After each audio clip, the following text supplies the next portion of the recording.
CBDCs are coming to a town near you. Will there be gold backed or gold pegged digital currencies like people have discussed? This video will show you why a digital currency tied to anything tangible is a pipe dream. But more importantly, it'll show you how you can best prepare for the inevitable digital currency in a way that will maintain your wealth. If the greatest trick the devil ever pulled off was convincing the world that he didn't exist, then the second greatest trick was convincing the world that paper currency has value. Let's be honest, all currencies in this world are essentially worthless and only have value because we all agree it has value. The challenge we face is figuring out how we get away from these monetary systems that have continued and continue to fail us. In some ways, it's equivalent to the crappy relationship that you keep going back to for some reason. Wait, you can't relate? Come on, y'all. I can't be the only one that's fallen in that trap. You see, her name was... Hello, can we please get back to talking about the topic? Oh yeah, okay. I'll save that story for later. Early in our civilized existence, we knew metals were important, but slowly we just fell for the okie doke and stopped using real money like gold and silver to conduct our transactions. What was sold to us was that this paper money here was going to be a more convenient, safer, and easy way to conduct our transactions. And those in power told us it would all be okay because we still had our gold standard. We were told that this gold standard would keep stability in the markets and it would allow for a fixed exchange rate across borders and prevent governments from spending money they didn't have. And just like any good con, you have to build confidence and get the mark, meaning the sucker, to develop trust and belief in what's happening. And boy, did they. The US not only convinced its citizens, it convinced the whole world that we would do the right thing with the Bretton Woods Agreement. The Bretton Woods Agreement established that the US dollar would be the dominant reserve, and we agreed that the dollar would be convertible to gold at a fixed rate of $35 per ounce. And we agreed until we didn't. Just like any well-played con, the next two steps were to get us fully vested into the con with great promises and even allowing us to have some early success with the new system. And when we realized that we had been conned, it was too late. Roosevelt took our real money and told us to turn in our gold for this paper money in 1933, only for Nixon to come in and finish the con off and take what was left of our real money in 1971. So what do most marks do after they've been conned? We tried to proceed with life, hoping to recover from this mistake and pretending that things would be okay. Well, some of us decided to go back to our roots and start stacking gold and silver again because we remember that it does what real money has always done, protect our purchasing power as well as our wealth. Now in 2022, we stand at a critical junction at a time that feels like the eve before the dawn of central bank digital currencies. And the con men and women are at it again. And as they say in the church, the devil doesn't have any new tricks because the old ones are still working. Regardless of all the talk about Russia going to a gold standard, which they never said they were going to. Yep, you guessed it. As you can see, I did 2 videos on this topic. They were simply buying gold at a set price to prop up the ruble, which had been decimated by US sanctions. Regardless of all the scuttlebutt about China and Russia being in talks to create a commodity-backed currency, or the fact that the central banks have been buying up gold like crazy, doesn't matter. Under a gold standard, a monetary system's paper money would have to have value directly linked to gold, which means there can only be a certain amount of dollars equivalent to the gold in its possession. The cold, hard reality is that no government or central bank is going to willingly tie their currency to gold, silver, or some other commodity. They're not going to allow anything to limit their ability to expand money supply and print money at will. At best, and I mean at best, they will give us a currency based off of a gold or silver ratio, meaning for every ounce of gold, each country will be given X number of digital dollars. After reading and doing a video, yeah, shameless plug, on central banks' digital currencies and Canada selling all of its gold, now I don't even believe a gold ratio would happen. There's no way Canada would have sold all of its gold if that's what was going to happen in the future, that we were going to peg our digital currencies to gold. You see, that's why confiscation is never going to happen. They don't need to confiscate our gold. Ignore that hype, ignore that noise, ignore that nonsense.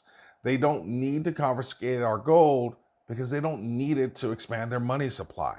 So where does this put us and what are we supposed to do? Let me give you the bad before I give you a little bit of the good. The bad is, first, we just got to recognize that this con game actually isn't really over. This long con has one more, maybe two more plays left, and it starts with the digital currency. And let me tell you how good the con people are.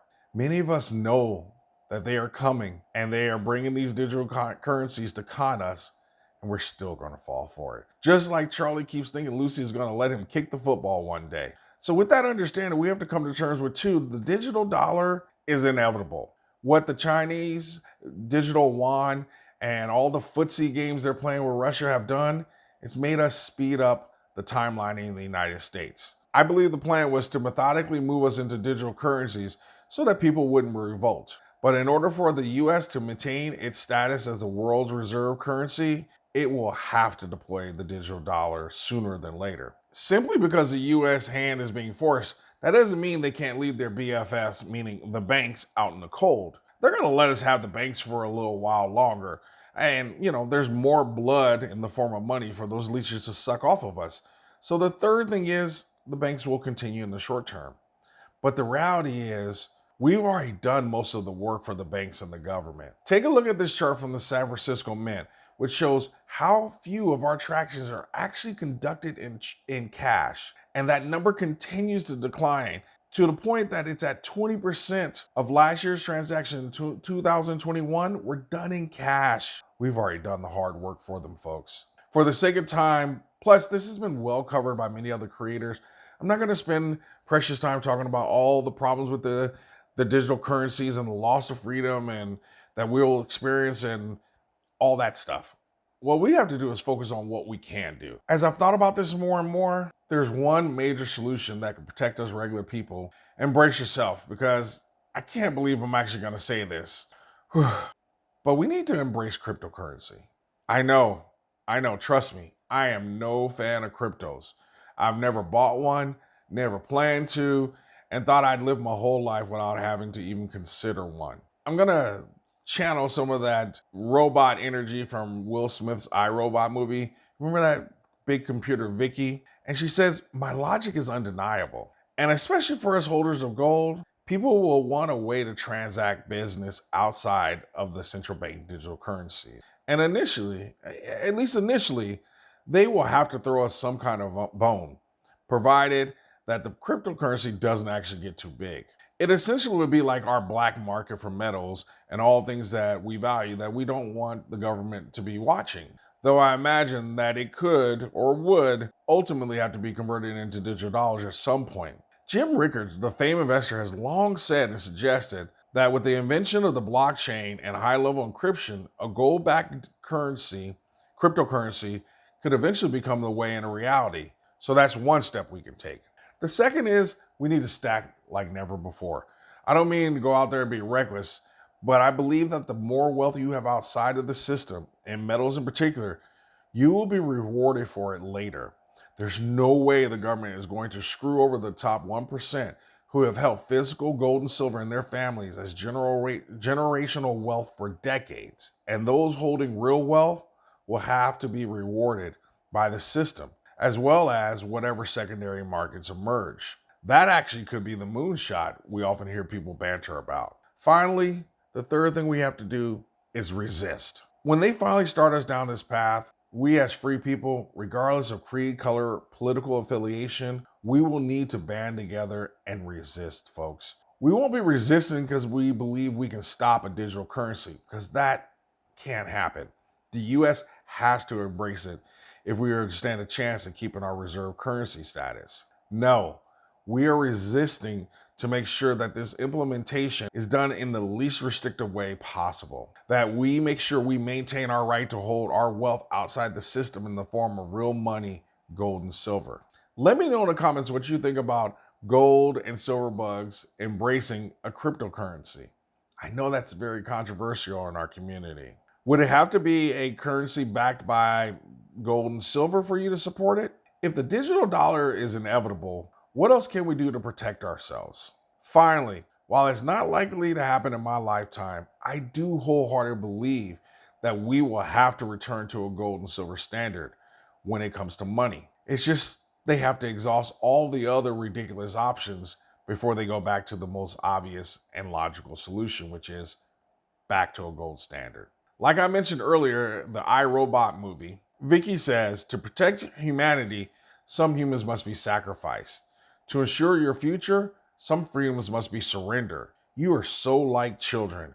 We must save you from yourself. Vicky then says, my logic is undeniable. Sonny, the other robot in the movie, if you've seen it, says, I can see now.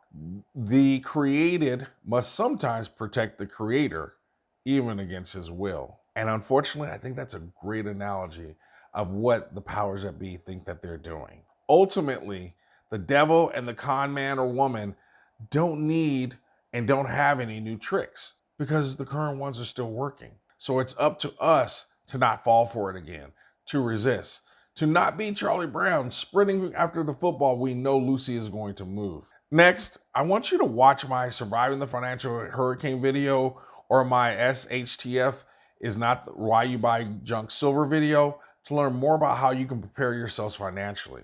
Thank you for being my A+ students and seeing this video all the way through. Always stack smarter and never stop learning.